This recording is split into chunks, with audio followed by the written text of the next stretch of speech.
Nayanig ang Maynila sa nakakakilabot na balita. Isang magandang babae ang pumatay sa kanyang asawa at ibinenta ang karne nito sa palengke nang walang nakakahalata.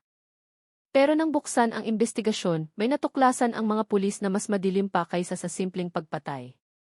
Totoo bang ang babae ang maisala o biktima lang siya ng isang malaking plano na hindi makatao? Nang umagang iyon, may manipis na hamog pa rin sa ibabaw ng Ilog Pasig. Ang halumigmig ng hangin sa Maynila ay bumabalot sa bawat pasilyo ng palengke na dahan-dahang nagiging abala. Mula sa malayo, naririnig ang boses ng mga tindero na nagtatawaran at nag-aayos ng kanilang paninda. Sa gitna ng kaguluhan, isang katamtamang laking pwesto ng karne ang naging sentro ng atensyon. Doon nakatayo si Nadia Ramos. Isang 30 anyos na babae na may maamong mukha at matamis na ngiti na laging gusto ng mga suki. Simula alas 5 ng umaga, nag-aayos na si Nadia ng mga hiwa ng karne sa ibabaw ng malaking mesang kahoy. Mabilis ang kanyang mga kamay. Bawat hiwa ay maayos na nakasalansan gaya ng nakasanayan. Naka-plastic glove siya, kupas na pulang apron, at simpleng bandana sa buhok. Sa kilos niya, halatang sanay na siya sa dugo at matalim na kutsilyo. Pero may kakaiba nung araw na iyon. Ang amoy na lumalabas sa pwesto niya ay hindi gaya ng dati. Hindi amoy ng sariwang karne ng baka, kundi may kakaibang lansa. Medyo malansa, medyo maanghit na parang amoy ng kalawang na hinaluan ng basang lupa. Aling Nadia, parang iba ang amoy ng karne ngayon tanong ng isang suki na nagngangalang Aling Rina, tindera ng gulay na hindi kalayuan ang pwesto. Tinakpan niya ng bahagya ang ilong habang nakakunot ang noo. Ngumiti ng tipid si Nadia sa babae nang hindi nagpapakita ng kaba. Baka dahil umulan kagabi, Nay. Medyo nabasa ang mesa. Pero fresh ang karne, kakatay ko lang kaninang madaling araw, malumanay niyang sagot, pilit na nagpapakasantay. Hindi agad naniwala si Aling Rina. Pinagmasdan niya ang mga hiwa ng karne sa mesa. Medyo maputla ang kulay kumpara sa karaniwan. Hindi rin kasing tibay ng karne ng baka ang hibla. Pero dahil kilala si Nadia na tapat at mabait, hindi na siya nagtanong pa. Bumili siya ng kalahating kilo, nagbayad at umalis habang panay ang tingin sa pwesto. Bumuntong hininga ng malalim si Nadia. Mukhang kalmado ang mukha niya, pero may bigat sa mga mata. Nang makaalis si Aling Rina, tumigil siya sandali at tinitigan ang natitirang karne sa harap niya. Bahagyang nanginginig ang mga daliri niya. Kinagat niya ang ibabang labi sa katumingin sa plastic basket sa ilalim ng mesa. Nakatakip ng basang itim na tela ang basket. Paminsan-minsan. Sumusulyap siya doon, tila naninigurado sa isang bagay na siya lang ang nakakaalam. Lumiwanag na ang langit, parami na ang tao sa palengke, at lalong tumatapang ang kakaibang amoy. Isang Metro-Aid na nagngangalang Mang Samin ang dumaan sa tapat ng pwesto niya, dala ang malaking basurahan. Huminto siya, inamoy ang hangin at kumunot ang noo. Aling Nadia, may namatay ba dito? Ang sakit sa ilong ng amoy, sabi niya habang nakatakip ng ilong. Tumango lang si Nadia. Baka galing sa kanal sa likod, Mang Samin. Umulan kasi kagabi kaya maraming bara. It said, sa bagay, sagot ni Mang Samin bago umalis habang bumubulong. Pero hindi galing sa kanal ang amoy. Galing ito sa mismong pwesto ni Nadia. Makalipas ang isang oras, nang dumami na ang mga mamimili, bumalik si Aling Rina kay Nadia na mukhang natataranta. Nadia, niluto ko yung karne kanina, pero kakaiba ang kulay, day. Parang hindi baka. Kinakabahan ako, baka kung ano to, pakipaliwanag naman, Sa'yo ko binili to kanina. Biglang namutla si Nadia. Sinubukan niyang humiti pero nanginginig ang boses. Nay Rina, relax lang po kayo. Ibang parte lang siguro yan ng baka. Baka yung part na hindi niyo madalas bilhin. Pero bago pa makadagdag ng salita si Nadia, isang lalaking nakauniforme ng orange, kolektor ng basura, ang biglang sumigaw mula sa likuran ng palengke. Oy! Ano to? Diyos ko po! May putol na kamay ng tao sa basurahan. Ang sigaw na iyon ay nagpatigil sa buong palengke. Lumingon ang mga mamimili, nagtakip ng bibig ang mga tindero sa takot. Ang malansang amoy na kanina ay mahina lang, ngayon ay parang lalong tumapang. Tumakbo ang kolektor, dala ang malaking plastic bag na mailamang putol na kamay na maisuot na silver bracelet. At ang pinaka-nakakagulat, ang pulseras ay kaparehong-kapareho ng laging suot ni Arman, ang asawa ni Nadia. Lahat ng mata ay napatingin agad kay Nadia na nakatayo at naninigas sa likod ng pwesto niya. Ang itim na plastic basket sa ilalim ng mesa ay naging sentro ng atensyon. Isang tindero ng isda sa tabi niya ang dahan-dahang lumapit at tinanggal ang takip ng basket. Nang matanggal ang tela, nagtilian ang lahat sa takot. Sa loob ay may iba pang parte ng katawan, nakabalot sa malinaw na plastic. Ang iba ay tumutulo pa ang sariwang dugo. Diyos ko, tao to, sigaw ng isa. Natahimik si Nadia, nanginginig ang buong katawan. Nahulog ang kutsilyo sa kamay niya sa sahig, lumikha ng matinis na tunog ng bakal. Umatras si Aling Rina, putlang-putla. Nadia, anong ginawa mo? Tinakpan ni Nadia ang mukha gamit ang dalawang kamay. Humagulgol siya sa gitna ng mga tao. Gusto ko lang protektahan ang anak ko. Huwag niyo akong hawakan. Dumating ang ilang pulis palengke para pakalmahin ang mga tao na nagpapanik na. Pero mabilis kumalat ang chismis. Ang pangalang Nadia Ramos ay naging usap-usapan sa loob lang ng ilang minuto. Ang sabi ng lahat, ang magandang tindera ng karne ay isa palang mamamatay tao. Nang hapon, napalibutan na ng yellow police line ang area ng palengke. Paroot pa rito ang mga patrol car, nagdatingan ang mga reporter. Ang amoy ng lansa, karne na humalo sa putik, at tubig ulan ay nagpabigat lalo sa paligid. Dinala si Nadia na nakaposas. Hindi siya sumigaw, hindi siya nagpaliwanag. Yumuko lang siya at bumulong ng mahina. Patawarin mo ako, Arman. Si Detective Rico Santos, nakakarating lang sa lugar, ay pinagmasdan ang mukha ni Nadia ng may pagtataka. Hindi pa niya alam ang totoong nangyari, pero sinasabi ng kutob niya, hindi ordinaryong kriminal ang babaeng ito. May bagay na mas madilim sa likod ng mga mata niyang puno ng sakit. Tumingin si Rico sa mesang karne na ngayon ay wala ng laman at bumulong. Hindi ito simpleng kaso sa palengke. May mas malalim dito. Nagdilim ang langit ng Maynila nung hapong iyon. Dahan-dahang bumuhos ang ulan, hinuhugasan ang dugo sa kalsada. Pero naiwan ang lansa at mula sa likod ng police mobile na naghatid kay Nadia, nakatingin ng patago ang maliliit na mata ng isang batang babae.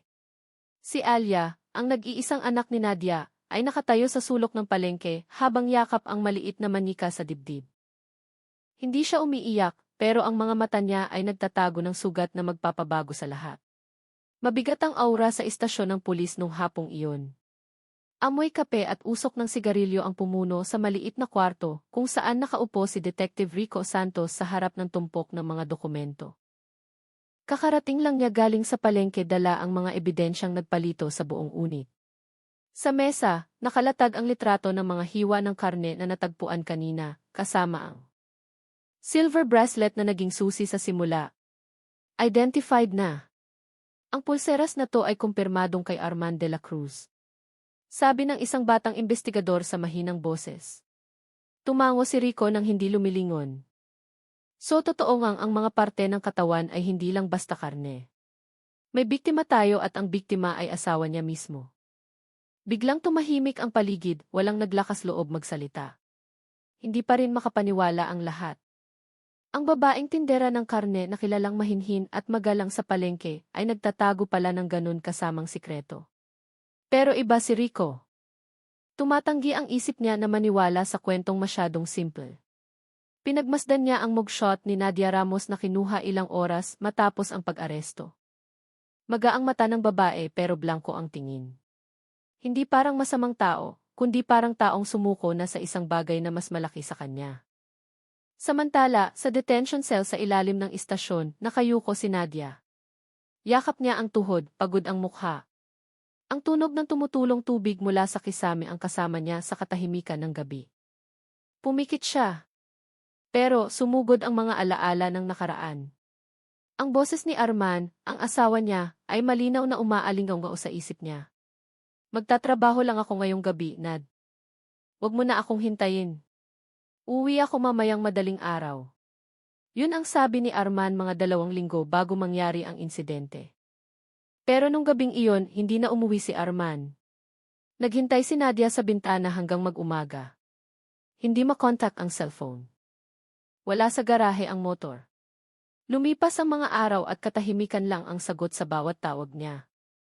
Nag-report siya sa barangay malapit sa kanila, pero sinabi lang ng tanod, maghintay ka lang, baka sumama lang sa ibang babae ang asawa mo.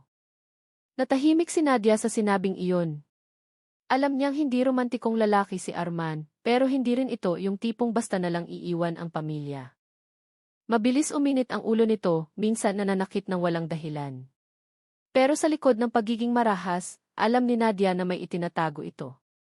3 araw matapos mawala si Arman, may natuklasang kakaiba si Nadia sa bodega sa likod ng bahay.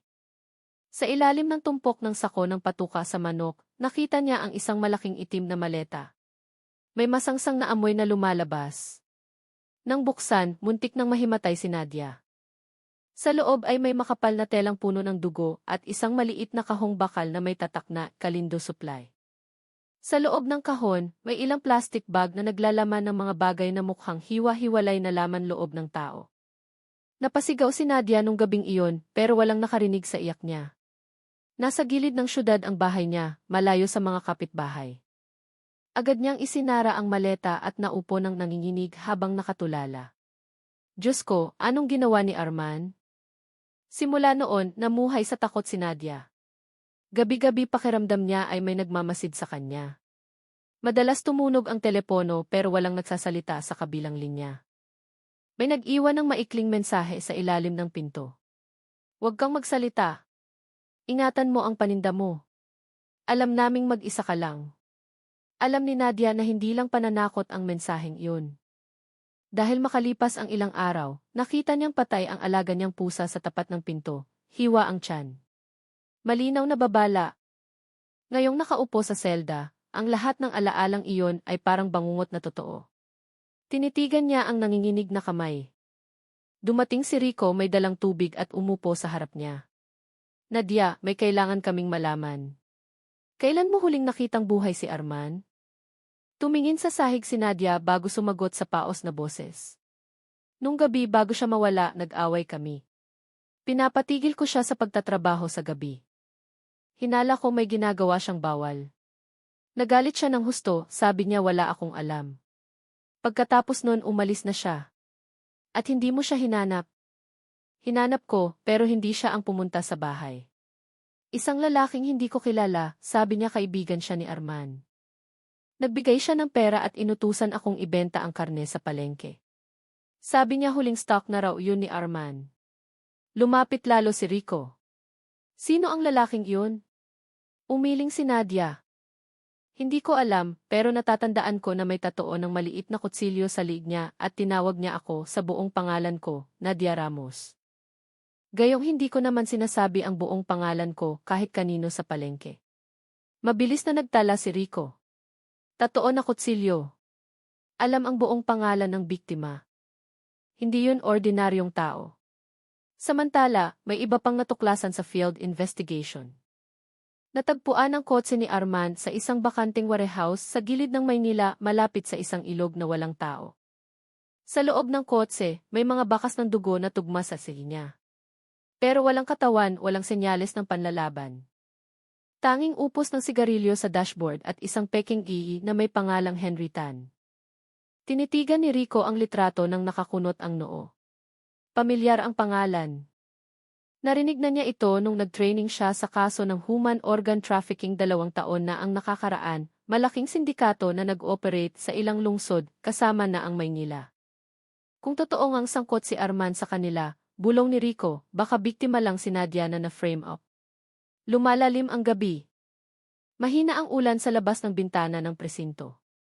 Pinagmasdan ni Rico si Nadia mula sa salamin ng interrogation room.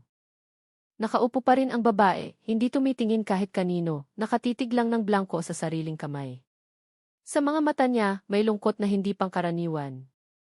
Hindi lang takot sa parusa, kundi takot sa isang bagay na mas nakakatakot pa. Mawalan ng anak, masira ang pangalan, mawalan ng buhay. Sa labas ng kwarto, dumating si Aling Rina kasama si Alia, ang anak ni Nadia. Tahimik na nakatayo ang bata yakap ang lumang manikang kuneho. Blanko ang tingin, pero nung makita ang nanay niya sa likod ng salamin, nagsimulang magtubig ang mata niya. Mama, mahina niyang tawag, halos hindi marinig. Lumingon si Nadia, namula agad ang mata. Dahan-dahan siyang tumayo, idinikit ang palad sa salamin. Patawarin mo si Mama, nak. Pangako uwi ako, bulong niya habang mapait nang umingiti. Nag-iwas ng tingin si Rico. May kung anong kumirot sa dibdib niya. Alam niyang hindi pa tapos ang kaso. Masyadong maraming butas sa mga ebidensya. Habang isinusumpa ng lahat sa labas si Nadia bilang pumatay sa asawa niya, iba ang nararamdaman ni Rico. Amoy takot ang bawat salita ni Nadia, hindi kasinungalingan. At sa gitna ng ulan nung gabing iyon, nangako siya sa sarili, aalamin ko kung sino talaga ang pumatay kay Arman at kung bakit si Nadia ang pinili nilang gawing scapegoat. Puno ng reporter ang headquarters ng EFE simula pa kaninang umaga. Nakapark ang mga DH van sa labas, naka-on ang mga kamera, nagkalat ang microphone, at rinig ang live report mula sa iba't ibang channel. Tindera ng karne sa Maynila, hinihinalang pumatay sa sariling asawa at ibinenta ang parte ng katawan nito bilang beef. Ang karumal-dumal na krimen na ito ay tinututukan ngayon ng publiko, sabi ng isang reporter sa harap ng kamera. Samantalang sa loob, ibang-iba ang sitwasyon, malamig, tensyonado, at puno ng mga tinging mahirap basahin. Sa interrogation room, tahimik na nakaupo si Nadia Ramos. Maputla at pagod ang mukha. Hawak ng kaliwang kamay ang baso ng tubig na kanina pa hindi ginagalaw. Alam niyang hindi lang ito simpleng tanungan, dito nakasalalay ang buhay niya. Sa tapat niya, nakatingin si Detective Rico Santos, matalim pero kalmado. Sa mesa sa pagitan nila, nakabukas na ang resulta ng forensics. Ang EFE na nakuha sa karne sa palengke ay tugma kay Arman de la Cruz, asawa ni Nadia. Matibay ang ebidensya. Masyadong matibay para itanggi. Huminga ng malalim si Rico. Nadia, lumabas na ang result. Walang duda. Kay Arman nga ang karneng iyon. Yumuko si Nadia. Nagsimulang tumulo ang luha sa likod ng kamay niya. Alam ko, halos pabulong niyang sagot. Tinitigan siya ni Rico ng mas malalim. Alam mo ang ibig mong sabihin? Alam mong katawan iyon ng asawa mo? Kinagat ni Nadia ang labi, nanginginig ang balikat. Tumingin siya kay Rico ng blanko, tapos mahinang sinabi ang mga salitang nagpatigil sa lahat ng nasa kwarto. Ako ang pumatay kay Arman. Natigilan si Rico. Nahulog ang ballpen niya sa mesa. Isang pulis sa likod niya ang tumingin ng hindi makapaniwala. Tila nawala ng salita ang lahat ng nakarinig. Ulitin mo. Mahinang sabi ni Rico. Sabi mo ikaw ang pumatay sa asawa mo. Tumango ng marahan si Nadia. Pinatay ko siya nung gabing iyon, 2 linggo bago magkagulo sa palengke. Hindi ko na kayang mabuhay sa takot. Lumapit si Rico, sinusubukang kontrolin ang ekspresyon. Ikwento mo lahat. Simula sa umpisa. Huminga ng malalim si Nadia, blanko ang mata, patag ang boses parang taong matagal nang nawala ng pag-asa. Nung gabing iyon, umuwing lasing si Arman. Naghihintay ako, gusto kong makipag-usap ng maayos. Tinanong ko kung bakit madalas siyang umuwi na may dalang malalaking sako at tinatakpan ng tela. Nagalit siya ng husto. Sabi niya wala akong karapatang malaman ang lakad niya. Tumigil siya sandali, pumikit, tapos nagpatuloy sa nanginginig na boses. Alam kong nagsisinungaling siya. Binuksan ko ang maleta sa bodega. Nakita ko ang mga parte ng katawan ng tao. Napasigaw ako. Agad siyang lumapit at sinampal ako ng paulit-ulit. Natakot ako, Rico. Takot na takot ako. Sabi niya, kapag nagsumbong ako kahit kanino, kami ni Alia ang susunod na kakatayin. Tuloy-tuloy ang agos ng luha sa pisngi niya. Tahimik lang na nakinig si Rico sa bawat salita. Nung gabing iyon nanlaban ako. Nung hinila niya ang buhok ko, kinuha ko ang kutsilyo sa kusina. Sinaksak ko siya ng 1 beses, 2, ewan ko kung ilang beses. Pagkatapos nun ang naalala ko na lang bumagsak siya. Dumaloy ang dugo sa sahig. Nataranta ako. Akala ko tapos na ang bangungot. Pero hindi pala. Tinitigan siya ni Rico ng matalim. Anong ibig mong sabihing hindi tapos? Kasi kinagabihan may 2 lalaking pumunta sa bahay. Alam nila ang lahat. Sabi nila sila na ang bahala sa bangkay ni Arman, pero kailangan kong sundin ang utos nila. Kung hindi, mawawala si Alia. Inutusan nila akong ibenta ang karning dala nila para raw walang ebidensya. Wala akong choice. Kinatok ni Rico ang mesa gamit ang dulo ng daliri.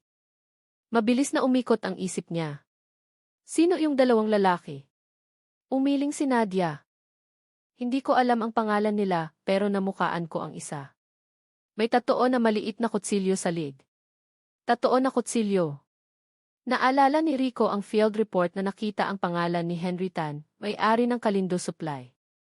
Pangalan na laging lumalabas sa bawat criminal record na hindi nare-resolba. Sa labas ng interrogation room, mabilis na kumalat ang balita ng pag-amin ni Nadia. Tindera ng karne, inaming pinatay ang asawa at ibinenta ang katawan sa palengke. Ang headline na ito ay laman ng telebisyon sa bawat bahay.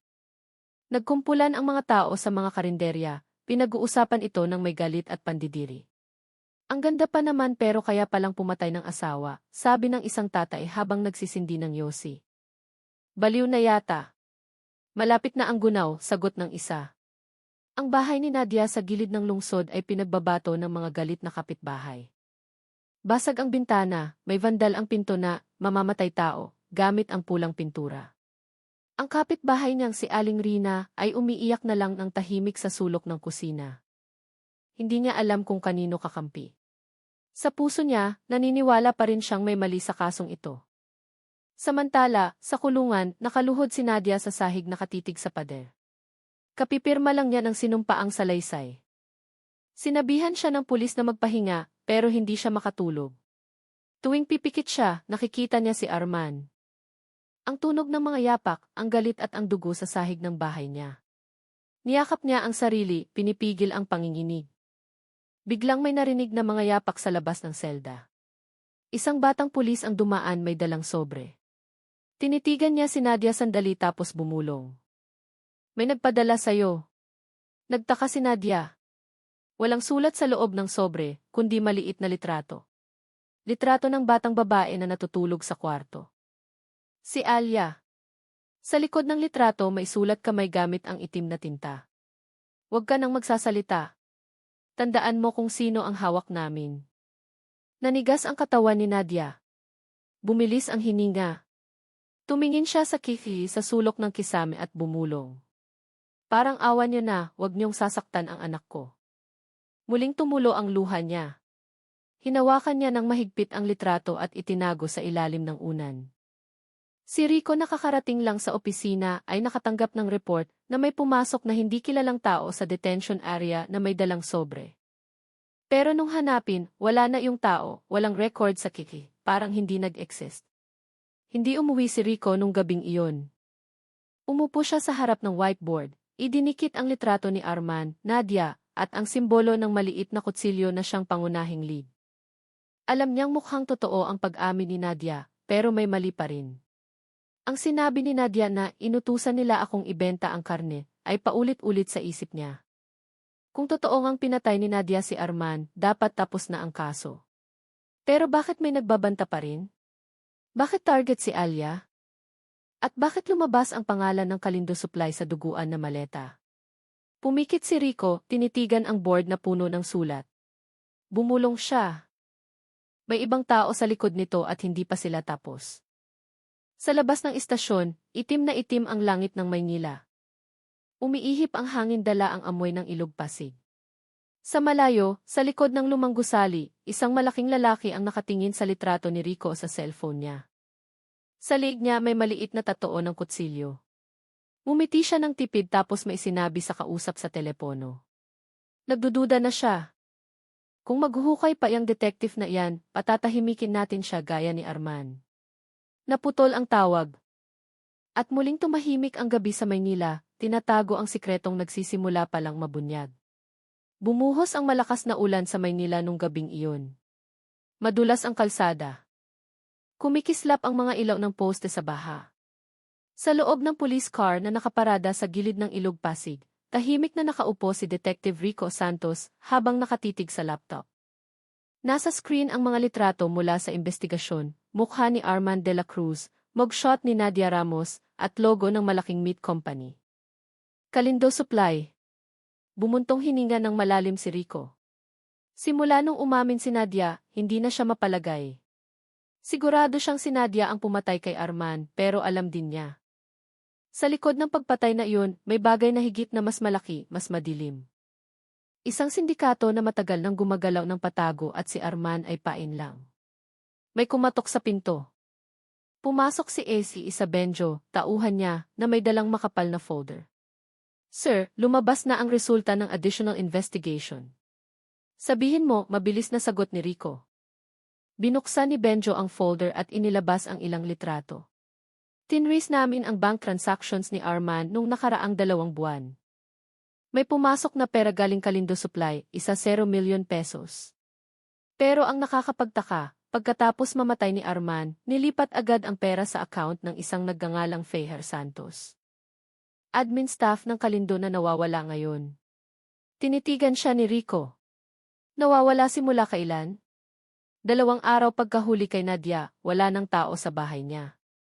Sabi ng kapitbahay, may 2 malaking lalaki na sumundo sa kanya gamit ang puting van nung gabing iyon. Simula noon hindi na nakita. Tinitigan ni Rico ang litrato ni Feher. Payat na lalaki, maputla, may pilat sa sentido. Hanapin natin ang taong to, siya ang susi. Dinala ng investigasyon sina Rico at Benjo sa industrial area sa gilid ng lungsod, kung saan nakatayo ang bodega ng Kalindo Supply. Malaki ang gusali, kusam ang pintura, at sa harap nakasulat ang I-National Meat Distribution Center. Paglapit nila, 2 lalaking nakaitim na uniforme ang nagbabantay sa gate. Masama ang tingin nila. Magandang gabi, mga pulis kami, sabi ni Rico sabay pakita ng gi. Gusto naming makausap ang manager. Tinignan lang ng isang gwardya ang A saka nagsabing, gabi na, sir. Wala nang tao. Bumalik na lang kayo bukas. Malamig ang tono niya, masyadong matapang para sa ordinaryong gwardya. Napansin ni Rico ang maliit na tatoo sa liig ng lalaki. Kutsilyo. Parehong-pareho sa description ni Nadia. Umandar agad ang instinct niya. Matagal ka na ba dito? Tanong niya para manubok.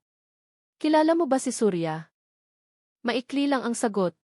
Pero alam ni Rico na nagsisinungaling siya. Bahagyang nanginig ang kamay niya nung sumagot. Tumingin siya kay Benjo at sumenyas ng pasimple na ilista ang plate number ng truck sa parking area. Pag-alis nila, bumulong si Rico, hindi iyon ordinaryong gwardya. Bantayan natin ang lugar na to ng patago. Sigurado ako hindi lang karne ang negosyo ng Kalindo. Kinabukasan, nakatanggap si Rico ng bagong report galing forensics. Sa result ng pagsusuri sa maleta kung saan natagpuan ang bangkay ni Arman, may pangatlong fingerprint bukod sa kay Nadia at Arman. Tugma ang fingerprint sa criminal database. Kay Henry Tan, may-ari ng Kalindo Supply.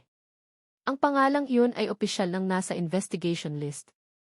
Pero ang lalong ipinagtaka ni Rico, tuwing susubukan niyang kumuha ng search warrant para sa opisina ng Kalindo, nadedelay ang papel ng walang malinaw na dahilan. Parang may malakas na kamay na pumipigil. Parang may nagbabantay sa taas, sir, inis na sabi ni Benjo. Paikot-ikot lang ang warrant natin sa legal department. Bumuntong hininga ng malalim si Rico. Ibig sabihin totoo ang hindi lang ito simpleng domestic homicide. Negosyo ito ng dugo. Nung hapong iyon, nakaupo si Rico sa maliit na kapehan malapit sa palengke kung saan nagtitinda si Nadia. Pinapanood niya ang mga taong dumadaan. Mga nanay na bumibili ng karne, mga tinderong nagtitimbang. Sa pananaw na iyon, mukhang normal ang kaso. Pero alam ni Rico na sa likod ng mga mesang iyon, posibleng may nakatagong mas malupit pa. Nagising ang diwa niya sa boses ng isang ginang. Sir, detective po kayo, di ba? Lumingon si Rico, isang babaeng nakalumang damit ang nakatayo sa harap niya. Ako po si Aling Rina, kapitbahay ni Nadia.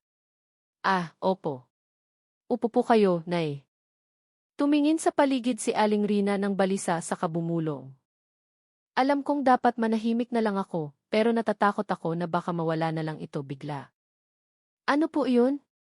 1 linggo bago namatay si Arman, nakakita ako ng closed van na huminto sa tapat ng bahay nila ng hating gabi. 2 lalaki ang bumaba may dalang malalaking sako. Tinulungan sila ni Arman na ipasok sa bodega sa likod. Pagkatapos nun gabi-gabi na akong nakakarinig ng tunog ng makina na parang lagari. Nanigas si Rico. Sigurado po kayo na bago namatay si Arman? Sigurado ako, sir.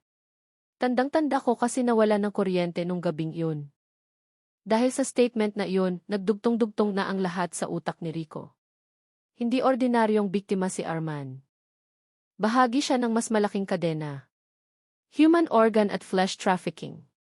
Gabi na nang bumalik si Rico sa opisina dala ang bagong report. Pero bago pa siya makapasok sa kwarto niya, sinalubong siya ng masamang balita ng desk officer.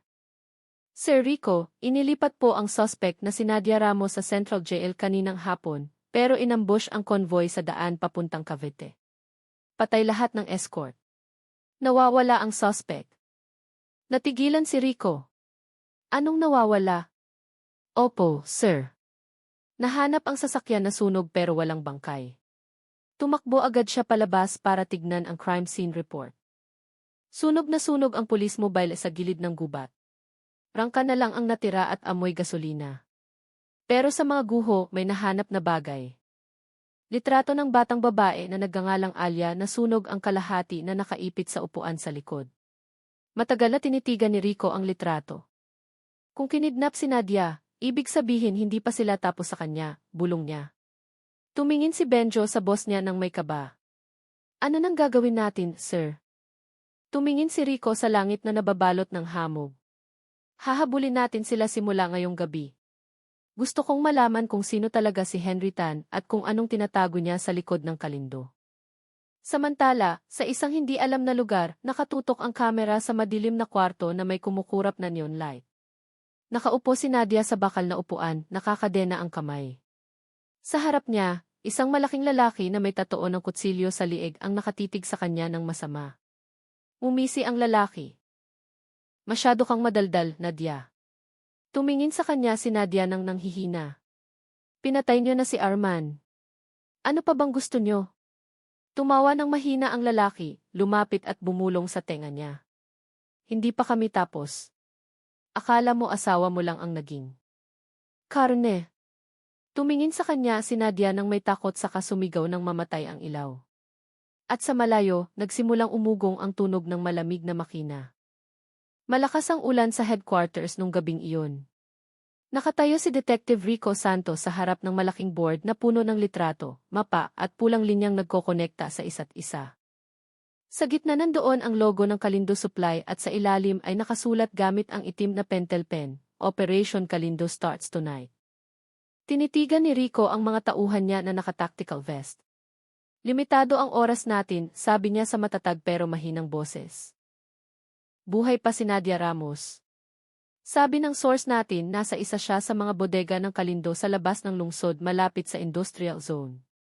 Kikilos tayo ngayon ng tahimik at walang paalam sa taas. Sino mang humarang sa atin, ituring niyo na kasabwat. Tumango ang lahat. Walang naglakas loob na kumontra kay Rico nung gabing iyon. Para sa kanila, hindi lang ito misyon, kundi laban para ilabas ang baho na nagtatago sa likod ng label na fresh meat. Samantala, sa ibang lugar, nakatali pa rin si Nadia Ramos sa bakal na upuan sa madilim na kwarto. Nangingitim na ang kamay at paa niya dahil sa kadena. Sa harap niya, aandap-andap ang neon light at tunog ng tubig na tumutulo mula sa sirang tubo sa sulok. Hindi na niya alam kung gaano na siya katagal doon. Siguro 2 araw o higit pa. Tuwing bubukas ang pinto, laging dumarating ang lalaking may tatoo na kutsilyo na tinatawag nilang Surya na may mapang-asar ng ngiti. Buhay ka pa pala, aling karne, tawa niya. Alam mo ba sikat na sikat ang palengke niyo nung mahuli ka? Pinag-uusapan ka ng lahat. Ibang klase rin no, mula tindera ng karne naging national news. Yumuko lang si Nadia, kinagat ang labi. Tuyo na ang sugat sa noo niya, pero nagliliyab pa rin ang puso niya. Hindi dahil takot siyang mamatay, kundi dahil paulit-ulit sa isip niya ang mukha ni Alia. Kailangan kong mabuhay para kay Alia, para sa katotohanan ni Arman. Lumapit si Surya at tinapik ng malakas ang pisngi niya. Alam mo kung bakit hindi ka pa namin pinapatay, boss? Gusto namin na magdusa muna ang tao. Gusto ni Henry na makita mo mismo kung paano tumatakbo ang negosyong to. Sa kabilang banda ng lungsod, binabagtas na ni Rico ang madilim na daan papunta sa industrial area. Paruot pa rito ang malalaking truck. Ang iba ay may container na may tatak na Kalindo supply. Tumingin si Rico sa relo niya. Papasok tayo ng alas 10. Benjo, kayo ng dalawang kasama mo sa east side. Ako sa harap. Huwag kayong magpapaputok hanggat wala akong sinasabi. Sino? Pagdating ng oras, kumilos sila. Mabilis na mga hakbang sa baha.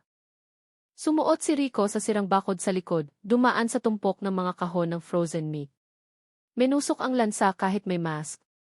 Sa loob, tuloy-tuloy ang ugong ng cooling system. Pero may iba pa. Tunog ng bakal na paulit-ulit parang may naghahanda ng heavy equipment.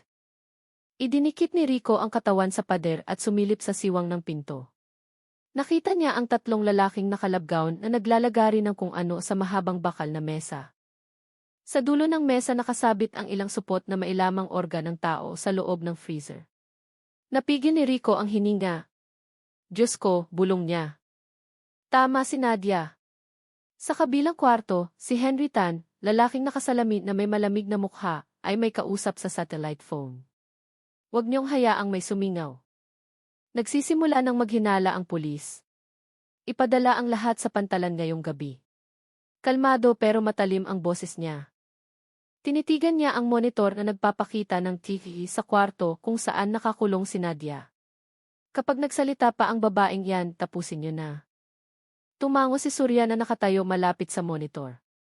Yes, boss. Pero nung tatalikod na sana siya papunta sa detention room, biglang sumabog ang pinto sa likod ng bodega. Umalingaungaw ang putok ng baril, nabasag ang salamin at kumurap-kurap ang mga ilaw. Pumasok si Rico na nakataas ang baril. Pulis! Walang gagalaw. Nagkagulo agad. Tumakbo ang mga armadong lalaki ng sindikato para gumanti ng putok. Nagliparan ang mga bala sa pagitan ng mga kahon ng frozen meat. Napuno ng usok at alikabok ang hangin.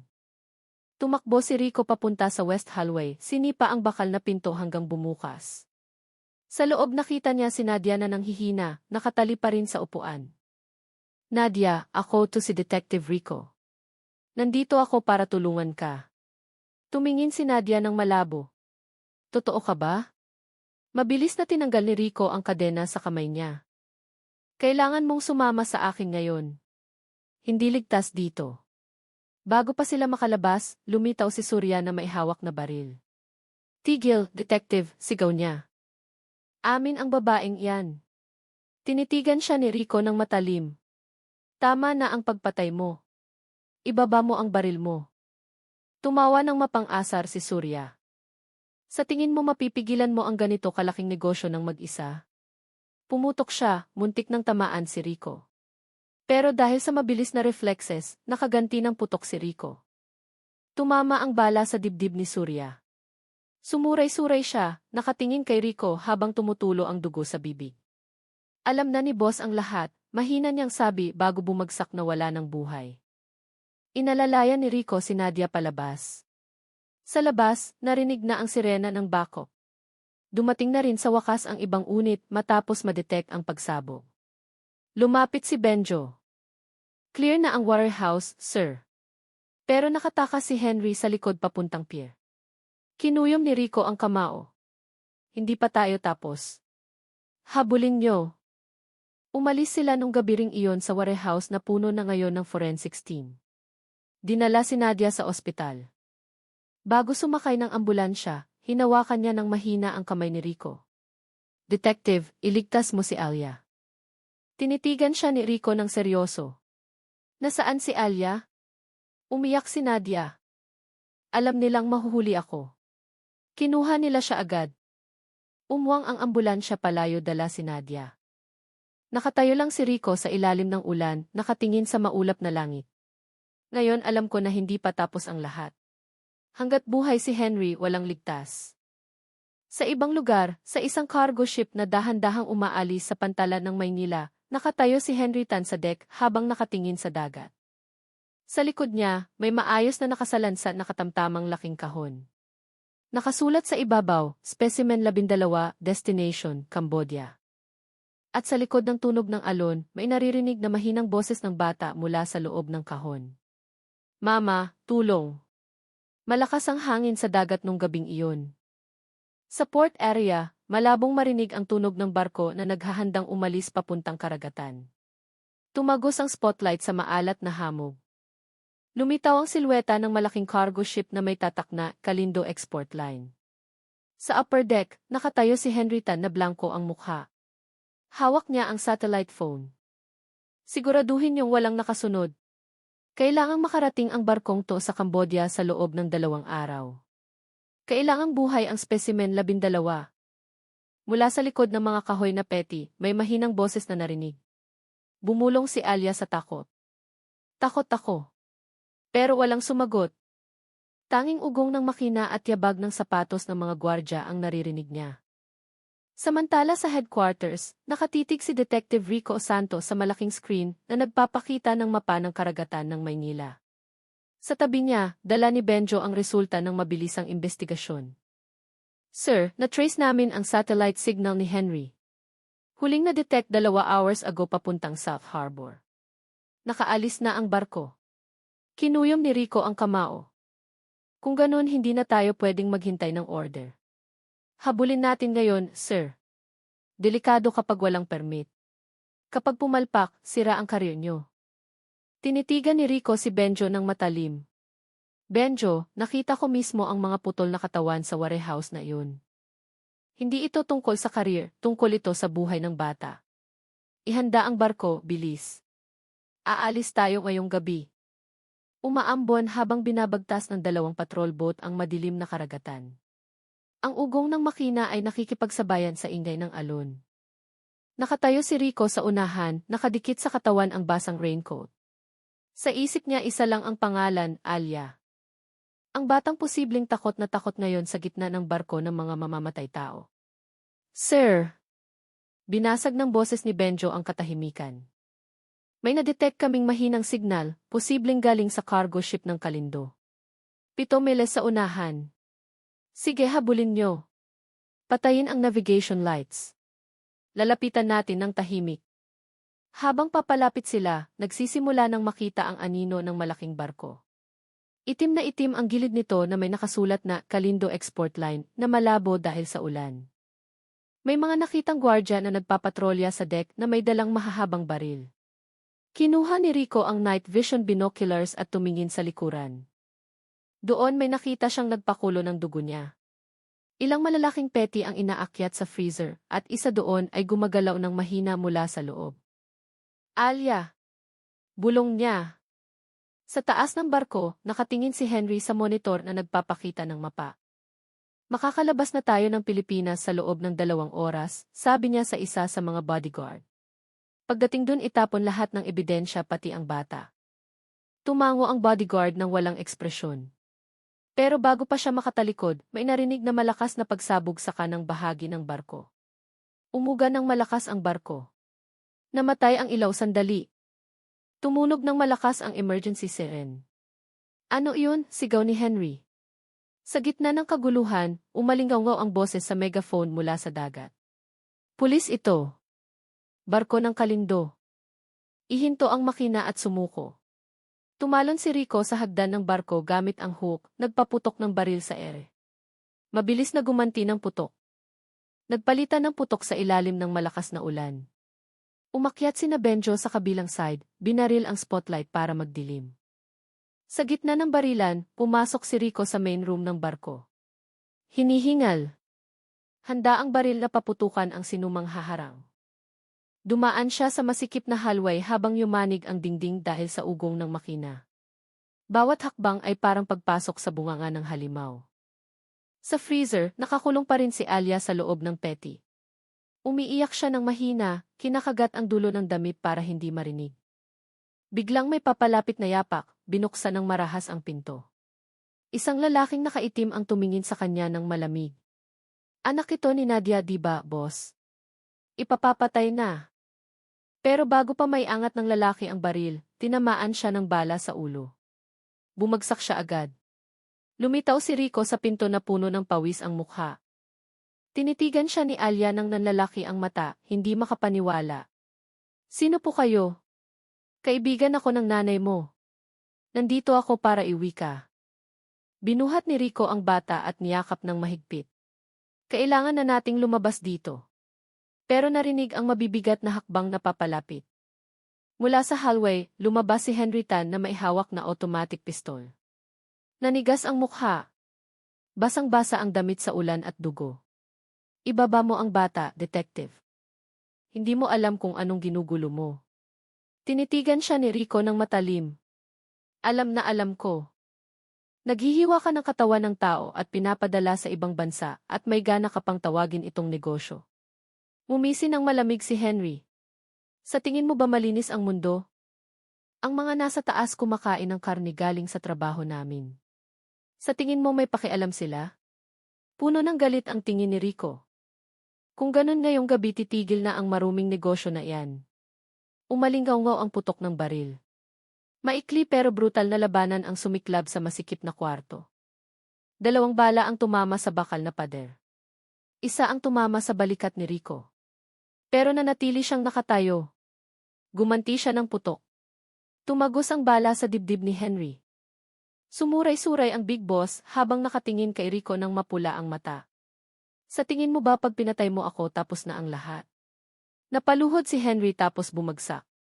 Umagos ang dugo niya sa malamig na sahig. Huminga ng malalim si Rico. Niyakap niya ng mahigpit si Alia tapos naglakad palabas papuntang deck. Sa labas, naghihintay na si Benjo sa patrol boat na nakadikit sa gilid ng cargo ship. Sir, bilis, sasabog ang barko. Sinindihan nila ang fuel. Tumalon si Rico sa patrol boat bitbit si Alia. Sa sumunod na segundo, yumanig ang gabi sa malakas na pagsabog. Kumalat ang apoy sa gitna ng malakas na ulan at dahan-dahang lumubog ang barko ng Kalindo Export Line sa ilalim ng dagat. Ilang oras ang lumipas sa pampang, nakaupo si Rico sa basang buhangin habang nakatingin kay Alia na natutulog sa bisig niya. Lumapit si Benjo at nagbigay ng kumot. Sir, lumubog na ng tuluyan ang barko. Walang nakaligtas sa kanila. Tinitigan ni Rico ang itim na dagat na umaalon ng mahina. Yun ang gusto nilang isipin natin. Pero alam ko sa mundong ganito kabulok, laging may nagtatago sa dilim. Tinitigan niya si Alia ng malungkot. Ngayon nakadepende na ang lahat sa nanay niya. Dapat malaman ni Nadia na ligtas ang anak niya. Samantala, malayo sa ospital kung saan naka-confine si Nadia Ramos, isang lalaking naka-white coat ang nagbukas ng pinto ng kwarto niya nang walang paalam. Hindi bago ang mukha. May dala siyang folder na may nakasulat na International Human Specimen Research Department. Habang nakangiti ng malamig, bumulong siya sa tenga nito. Congratulations, Nadia. Patay na nga ang boss namin pero hindi pa tumitigil ang programa. Kumurap-kurap ang ilaw sa kwarto at nawala ang tunog ng mga yapak niya sa tahimik na hallway. 3 linggo na ang nakalipas simula nung sumabog ang barko ng Kalindo Export Line sa karagatan. Pero sa gitna ng balitang nagpapakalma sa publiko, mayroong mali. Nakatayo si Detective Rico Santos sa balkon ng opisina niya, nakatingin sa ilog Pasig na payapang umaagos sa baba. Pero malayo sa payapa ang isip niya. Hawak niya ang sobrang walang sender. Sa loob ay may iisang litrato. Isang lalaking naka-white coat sa harap ng kwarto ni Nadia Ramos. Eksaktong nung gabi bago madiskubre ng nurse na bukas ang pinto ng kwarto nang walang bakas ng puwersahang pagbukas. Tinitigan ni Rico ang litrato ng mabuti. Sa kanang ibaba, may maliit na logo na hugis ahas na nakapulupot sa tubo. Parehong logo na nakita niya sa mga dokumento ng investigasyon kay Henry Tan. Hindi pa nawawala ang anino, mahina niyang bulong. Sa safe house sa gilid ng Maynila. Nakaupo si Alia sa harap ng bintana habang pinapanood ang ulan. Naiwan siya sa ilalim ng Witness Protection Program. Gabi-gabi siyang binabangungot, tunog ng pagsabog, mukha ng tatay-tatayan niya, at anino ng nanay niya na sumisigaw ng tulong. Nung umagang iyon, nagising si Nadia Ramos sa kama ng ospital na mabigat ang ulo. Tumatagos ang puting liwanag sa kortina, pero parang bago sa paningin. Hindi niya maalala kung paano siya napunta sa kwartong galing sa intensive care. Walang nurse, walang doktor, katahimikan lang. Sa maliit na mesa sa tabi ng kama, may maliit na note na nakasulat, "Hindi ka pasyente, eksperimento ka." Matagal na tinitigan ni Nadia ang sulat, nanginginig ang katawan. Pinindot niya ang buton para tumawag ng nurse, pero walang sumasagot. Paghakbang niya palabas. Walang tao sa hallway ng ospital. Patay ang ibang ilaw at nag-i-echo ang tunog ng sarili niyang mga yapak. Sa dulo ng koridor, may narinig na mahinang bulong parang boses ng batang tumatawag sa pangalan niya. Mama, tulong. Boses yun ni Alia. Tumakbo si Nadia, pero pagbukas niya ng pinto kung saan nanggagaling ang boses, ang nakita niya lang ay malaking monitor na nagpapakita ng autopsy ng katawan ng tao, hiwa ng karne, medical records, at pangalan ng pasyente na lahat ay may inisyal na D. Biglang nagbago ang screen. Lumabas ang mukha ni Henry Tan. Lumang recording na na-record bago siya mamatay. Sa tingin mo malaya ka na sa kin, Nadia? Ang programang ito ay hindi pag-aari ng isang tao.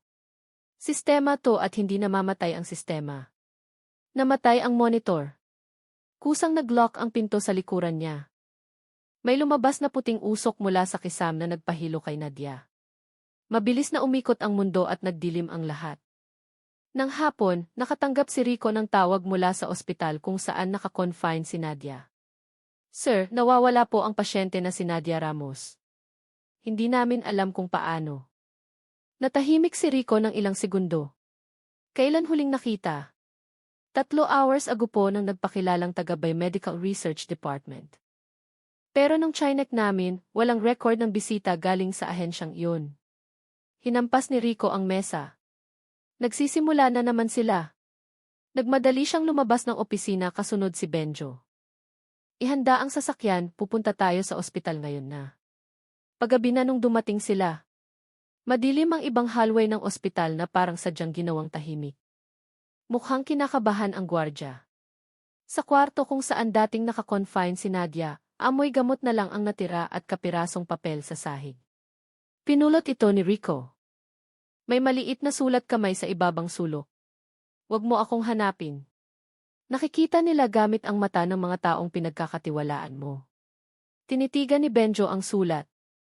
Anong ibig sabihin, sir? Tahimik si Rico. May naalala siya. 2 araw na ang nakalipas, may official order na ilipat si Alia sa bagong lokasyon. Pero hindi niya pinirmahan ang order na iyon kailanman. Benjo, mariin niyang sabi. Nasaan si Alia ngayon? Mukhang nag-alinlangan si Benjo. Nasa safe house pa rin, sir. Dapat binabantayan ang 2 nating tauhan. Tawagan mo sila. Ilang segundong katahimikan. Tapos tumingin si Benjo sa cellphone niya na namumutla. Hindi makontak ang number nila, sir. Tinitigan siya ni Rico ng matalim. Nakuha na nila si Alia. Sa kabilang banda ng lungsod, nagising si Nadia sa madilim na kwarto. Nakatali ang kamay at paa sa bakal na upuan. Nakatutok ang spotlight sa mukha niya. Isang lalaking naka-white coat, ang lalaking pumunta sa kwarto niya, ang lumabas mula sa dilim. Relax ka lang, dilis Nadia. Ayaw ka naming saktan. Kailangan lang namin ng impormasyon tungkol sa natitirang network ni Henry. Tinitigan siya ni Nadia ng matalim. Kayo rin yung mga kasama niya, tinutuloy niyo ang trabaho niya. Umiti ng malamig ang lalaki. Kami ang nagpopondo sa kanya. Pinindot niya ang buton sa maliit na gadget, pinakita ang litrato ni Alia sa screen. Kakaiba ang anak mo. Mabilis mag-react ang ihi niya sa regenerative tissue formula na tinetesting namin. Siya ang susi sa pagtuloy ng project. Sumigaw si Nadia ng hysterikal, hindi niyo gagalawin ang anak ko. Pero lumapit ang lalaki, bumulong ng mga salitang nagpalamig ng dugo niya. Sa tingin mo ikaw ang tunay na ina niya? Nanlaki ang mata ni Nadia habang nakatingin sa kanya. Anong ibig mong sabihin? Itanong mo kay Henry. Kung buhay pa siya sa loob mo, idiniin ng lalaki ang hiringgilya sa liig ni Nadia. Umikot ang mundo, nawala ang boses niya sa makapal na hamog. Ilang oras ang lumipas, sa maliit na pantalan sa labas ng lungsod, nahanap ni Rico at Benjo ang sunog na police mobile. Tanging badge na lang ng 2 escort ni Alia ang natira sa loob. Walang katawan, walang bakas ng dugo. Pero sa dashboard, may nag-iwan ng maliit na flash drive. Isinaksak ito ni Rico sa laptop. Isang video lang ang laman. CCTV footage ng operating room. Sa operating table, makikita si Alia na natutulog na may nakadikit na tubo sa katawan at sa tabi niya si Nadia Ramos na blanko ang mukha, suot ang parehong white coat nung misteryosong lalaki. Bumulong si Benjo. Diyos ko, ano ba talagang nangyayari? Pumikit si Rico, pinipigilan ang emosyon. Mukhang hindi lang yung bata ang ninakaw nila. Pati nanay ninakaw din nila. Bumuhos ulit ang ulan sa Maynila nung gabing iyon. Habang iniisip ng mundo na tapos na ang lahat. Nagsisimulang lumaki ang bagong anino sa likod ng underground laboratory. Umugong ng mahina ang makina kasunod ang boses ng lalaki sa likod ng kamera. Specimen 12 at 13, ready na para sa next phase. Kulay abo ang langit ng Maynila nung umagang iyon. Sa pantalan na amoy krudo pa rin. Nakaupo si Rico Santos sa loob ng kotse habang nakatitig sa laptop screen na nagpapakita ng video galing sa flash drive. Paulit-ulit pa ring pinapalabas ang recording, tila pinipilit ang utak niya na maniwala sa bagay na imposible. Si Nadia Ramos, ang babaeng iniligtas niya, ngayon ay nakatayo sa operating room hindi bilang biktima kundi bilang salarin. Pinindot niya ang pause button. Huminto ang imahe sa mukha ni Nadia na malamig at walang emosyon. May maliit na logo sa white coat na nakasulat, Hydra Project Division 7. Binasag ni Benjo na nasa passenger seat ang katahimikan. Sir, hindi ito ordinaryong project.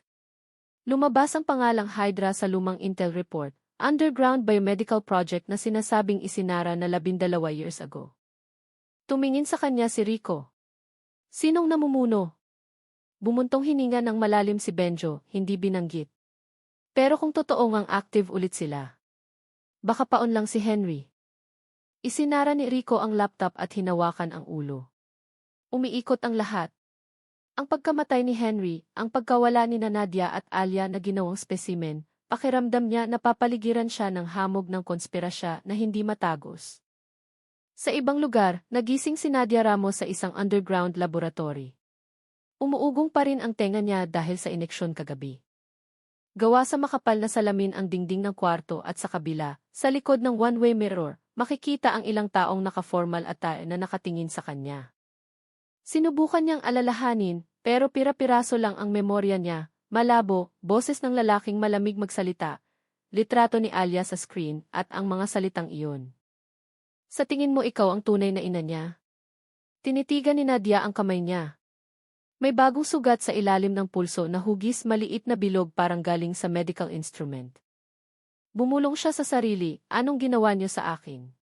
Biglang narinig mula sa speaker sa kisame ang boses ng babae, malumanay pero nakakatakot. Miss Nadia, huwag kang matakot. Gusto lang naming ibalik ang function ng katawan mo sa dati. Nagtatrabaho ang Hydra para sa sangkatauhan. Tumingin sa kisame si Nadia. Paos ang boses niya.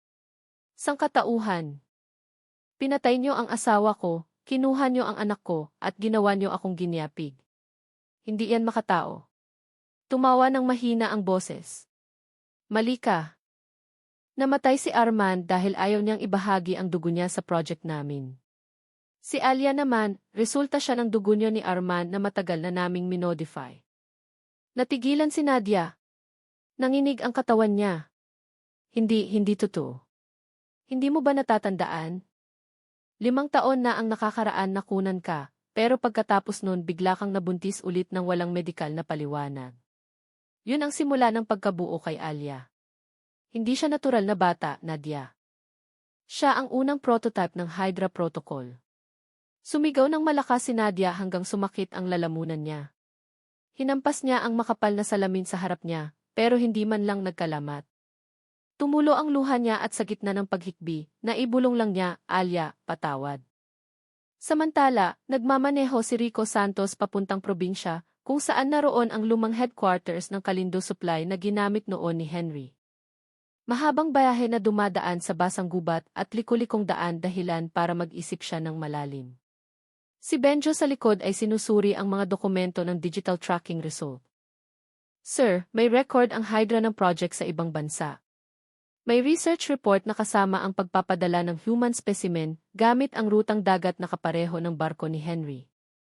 Lahat may label na experimental tissue sample. Kumunot ang noo ni Rico. So tinatago nila ang organ trafficking sa pamamagitan ng international medical research. Sagot ni Benjo. At mukhang hindi lang si Nadia ang biktima. May ibang pangalan, Project Hydra 12 at Hydra 13. Baka code yun para kina Nadia at Alia. Huminto ang sasakyan sa harap ng lumang gusali na dating pabrika. Amoy kalawang at halumigmig ang sumalubong sa ilong. Binuksan ni Rico ang flashlight at pumasok. Sa loob, nakita niya ang malaking kwarto na puno ng dokumento, walang laman na glass tube, at mga tirang kagamitan sa operasyon. Pero sa sulok ng kwarto may isang bagay na nagpatigil sa kanya. Pader na puno ng litrato ng mga bata na may genetic code sa ilalim ng bawat litrato. Isa sa mga iyon ay may nakasulat na Alia 13. Lumapit si Benjo. Diyos ko, minamanmanan nila ang bata simula nung pinanganak. Matagal na tinitigan ni Rico ang litrato. So ibig sabihin hindi nawala sa paningin nila si Alia. Sa gitna ng mga nagkalat na file, nakakita si Rico ng external hard drive. Isinaksak niya sa laptop, ang main file ay may pangalang Kitsi Protocol Archive. Pagbukas, lumabas ang video confession ni Henry Tan bago siya namatay. Nabigo ang Project Hydra dahil sa isang bagay, damdamin ng tao. Dapat pinatay na si Nadia, pero gumawa siya ng emotional bond sa Subject 13. Ngayon hinahabol nila pareho. Nagsisisi ako. Akala ko makokontrol ko ang project na to, pero ako pala ang kinokontrol. Hindi makapaniwala si Benjo sa nakikita sa screen. So hindi si Henry ang boss, biktima rin siya. Kinuyom ni Rico ang kamao. At ang taong kumokontrol sa kanya. Buhay pa sa ilalim ng parehong lupa. Nakita ni Nadia ang isang batang babae sa dulo ng glass room, si Alia. Pero blanko ang mata niya, nakakonekta ang katawan sa kable at maputla ang balat parang porselana. Alia, nanginginig niyang bulong. Hindi sumagot ang bata, nakatitig lang sa ina ng walang emosyon. Mula sa speaker, narinig ulit ang boses ng babae. Susubukan namin ang genetic connection niyo. Kung magtatagumpay, ang kamalayan ni Alia ay magsisynth sa katawan mo. Imagine, isang kaluluwa sa dalawang katawan. Yan ang Hydra. Sumigaw si Nadia. Tigil. Bata lang siya. Pero tumusok ang automatic syringe sa balat ng kamay niya. Agad na nanginig ang buong katawan niya, pumuti ang mata, at pinakita ng monitor sa kabilang kwarto ang dalawang heart rate graph. Sabay na tumibok ang puso ni Nadia at Alia. Sina Rico at Benjo na nasa lumang pabrika pa ay biglang nakatanggap ng kakaibang data signal sa computer nila. Kusa lumabas ang bagong file na may mensahe. Kung gusto niyong iligtas sila, pumunta kayo sa coordinates na to. Pero tandaan, huwag magtitiwala kahit kanino. Ang coordinates ay tumuturo sa lokasyon sa ilalim ng ospital kung saan dating nakakonfine si Nadia. Tumingin si Rico kay Benjo. Kailangan nating pumunta doon. Ngayong gabi. Nag-alinlangan si Benjo. Pero sir, paano kung patibong? Huminga ng malalim si Rico. Mas mabuting mamatay na hinahanap ang totoo kaysa mabuhay sa kasinungalingan. Samantala, sa underground laboratory, magkaharap na nakaupo sina Nadia at Alia sa dalawang transparent capsule. Puno ng puting usok ang kwarto. Kumukurap ang ilaw. Mula sa speaker, mahinang sinabi ng boses ng babae, synchronization process started. Bumilis ang tibok ng puso nila at biglang pinakita ng monitor sa pader na nagsisimula ng magsanib ang consciousness signal. Pero sa huling sandali, iminulat ni Nadia ang mata at sumigaw, hindi ako kasangkapan niyo. Hinila niya ang kable mula sa katawan gamit ang pambihirang lakas at binasag ang salamin ng capsule. Umwang ang alarm, namatay ang ilaw, binalot ng usok ang kwarto. Nang bumalik ang liwanag, bakante na ang capsule ni Alia. At mula sa dilim, narinig ang papalapit na maliliit na hakbang. Nakatayo si Alia sa harap ng nanay niya na may mga matang kulay pilak na nagliliwanag. Lumabas ang patag na boses sa maliit niyang bibig. Hydra Protocol active. Nung gabing iyon, parang nasusunog ang langit ng Maynila. Sunod-sunod ang kidlat sa ibabaw ng lumang ospital na ngayon ay bakante na simula nung sumabog ang underground laboratory. Umawang ang sirena ng pulis at ambulansya sa malayo. Pero walang ni isang naglakas loob pumasok. Sa ilalim ng gusaling iyon, mahinang umaalingaw-ngaw ang mga yapak. Bumababa sina Rico Santos at Benjo sa emergency stairs habang tinututukan ng flashlight ang madilim at mausok na hallway. Matapang pa rin ang amoy ng kemikal, mahinang sabi ni Benjo. Nagtakip ng ilong si Rico gamit ang basang tela. Mag-ingat ka. Kung totoong ang active ulit ang Hydra Project, hindi nila tayo hahayaang makalabas ng buhay. Bitak-bitak ang mga pader na semento. May bakas ng pagsabog, mansa ng dugo, at maliliit na bakas ng paa papunta sa sangang daan. Sa pader may nakasulat gamit ang dugo. Nandito pa ako. Napalunok si Benjo. Kaninong sulat yan, sir? Hindi sumagot si Rico. Kilala niya ang sulat kamay. Sulat kamay ni Nadia Ramos. Sa Central Laboratory Room. Kumukurap-kurap ang ilaw at sa gitna ay nakatayo ang dalawang basag na glass capsule. Tumapon sa sahig ang puting likido na may halong dugo. Sa isang gilid ng kwarto, may babaeng nakaupo nakasandal sa pader, si Nadia. Maputla ang mukha, puno ng sugat ang katawan, pero buhay ang mga mata. Sa kandungan niya, nakahiga ang isang batang mahina, si Alia. Nang pumasok si Rico at Benjo, tinignan sila ni Nadia gamit ang mga matang sayo, pero kalmado. Sir Rico, paos ang boses, halos hindi marinig. Huli na kayo, nasimulan na ang huling yugto. Lumuhod si Rico sa tabi niya. Anong ginawa nila sayo? Ngumiti ng mapait si Nadia. Gusto nilang kopyahin ang kamalayan ng tao. Ginawa nila akong lalagyan at core. Pero may hindi sila naintindihan. Hindi pwedeng i-clone ang pagmamahal ng ina. Dahan-dahang iminulat ni Alia ang mga mata. Pero ang mga mata niya ngayon ay kulay pilak na kumikinang sa ilalim ng ilaw. Tinitigan niya si Rico ng walang ekspresyon. Tao pa ba ako, Tito Rico? Malambing niyang tanong pero kakaiba ang etyo ng boses, parang dalawang boses sa iisang katawan. Natahimik si Rico. Hindi niya alam kung anong isasagot. Tinitigan ni Nadia ang anak ng puno ng pagmamahal. Ikaw ang lahat. Hindi ka gawa nila. Gawa ka ng pagmamahal. Biglang sabay-sabay na bumukas ang lahat ng monitor sa kwarto. Lumabas ang mukha ng matandang babae. Pareho ng boses na narinig sa speaker. Nagtagumpay ang eksperimento. Naabot ng subject 13 ang full synchronization. Kaya nang tumayo mag-isa ng Hydra system. Tinitigan ni Rico ang screen ng may galit. Sa tingin niyo ba pwede niyong paglaruan ang buhay ng tao ng ganito? Hindi kami naglalaro, detective. Sinasalba namin ang mundo. Imagine, tao na walang sakit, walang kamatayan. Si Nadia ang simula. Sinubukan ni Nadia na bumangon. Nanginginig ang katawan. Inabot niya ang malaking kable sa pader na nagkokonekta sa energy system ng laboratorio. Hanggat buhay ako, hinding-hindi niyo na mahahawakan ulit ang anak ko. Tumawa ng malamig ang boses sa screen. Kapag binunot mo yan, automatic na sisirain ng system ang buong pasilidad. Hindi kayo makakaligtas ng anak mo. Tinitigan ni Nadia si Alia, ngumiti ng malumanay. At least malaya. Hinilan niya ang kable gamit ang buong lakas. Yumanig ang kwarto sa lakas ng pagsabog. Mabilis na kumalat ang apoy, binasag ang salamin at pinatay ang lahat ng ilaw. Nagawang tumakbo ni Rico para yakapin si Alia, habang inalalaya ni Benjo si Nadia na muntik ng matumba. Umwang ang alarm, na puno ng puting usok ang hangin. Mula sa malayo narinig ang iyak ng bata na halong ingay ng bakal na makina. Tapos nagdilim ang lahat. Kinaumagahan, natagpuan ng rescue team ang halos sunog na guho ng laboratorio. Sa natitirang computer log, walang data tungkol sa Hydra Project. Lahat burado automatic. Pero sa ilalim ng guho, nahanap ng search and rescue team si Detective Rico Santos na nakahandusay, walang malay, yakap ang batang may sunog na kumot sa kamay. Buhay pa ang bata. Walang senyales ng katawan ni Nadia Ramos.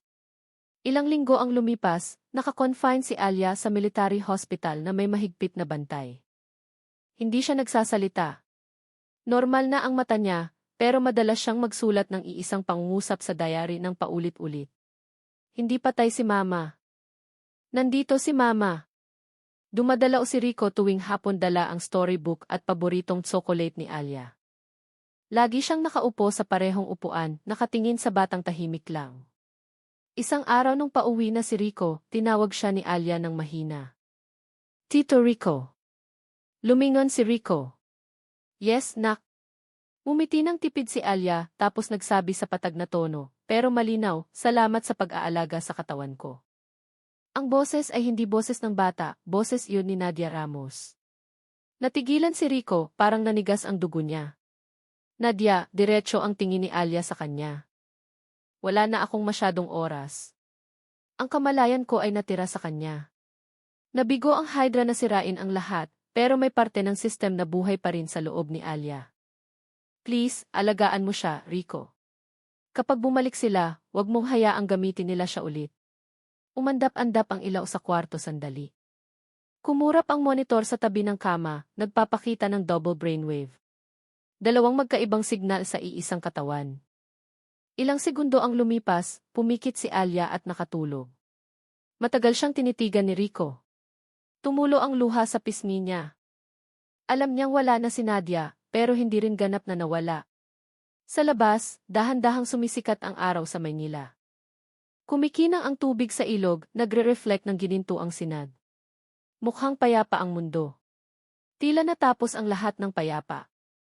Pero sa ibang lugar, sa data room ng military headquarters, isang technician ang nakatitig sa screen nang nakakunot ang noo. May bagong file na kusa lumabas sa security system ng walang source, walang sender. Ang pangalan ng file ay Hydra Reborn. Binuksan niya ang file. Isang pangungusap ang lumabas sa screen. Ang kamalayan ng tao ay pinto lang. Kabubuksan pa lang namin ang kandado. Bumaba na naman ang gabi sa Maynila. Nakaupo si Rico sa garden ng ospital nakatingin sa mga bituin. Sa loob ng building, mahimbing na natutulog si Alia, hawak ang maliit na manika na gawa ng nanay niya. Umiihip ng mahina ang hangin, dala ang malabong tunog parang malambing na bulong ng isang babae. Salamat sa pagtitiwala sa akin. Tumingin sa langit si Rico, umiti ng mapait tapos yumuko. Pahinga ka na, Nadia. Ang liwanag ng lungsod ay nagniningning ng malambot, tinatapos ang madilim na kwento na isinilang mula sa dugo, pagmamahal at pagtubos. Pero sa ilalim ng mundo, may bagay na nagsisimulang mabuhay muli. Naghihintay ng oras para bumangon.